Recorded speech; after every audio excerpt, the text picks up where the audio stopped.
Welcome to the Slop Farm. Enjoy the video. You're starting inside Capcut with your clip timeline ready. Open the project and lock video layers you won't edit.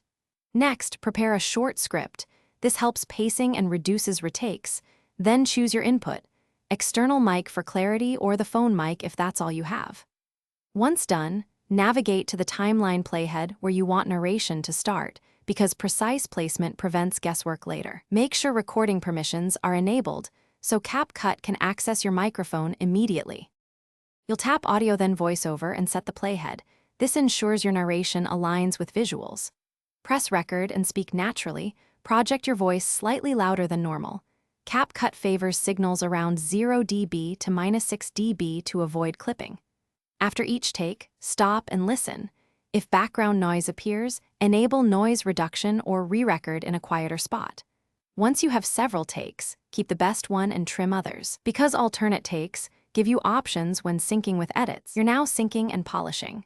Drag the chosen voice clip so its waveform matches visual cues, then add short fades of about 1/2 to 1 second to prevent pops. Make sure narration sits above background music by lowering music to roughly -12 dB and use volume automation for emphasis where needed. If you hear distortion or sibilance, try re-recording with slight mic position change. Otherwise, apply gentle EQ and the denoise filter. If problems persist, export a short test clip to confirm fixes. Thanks for watching.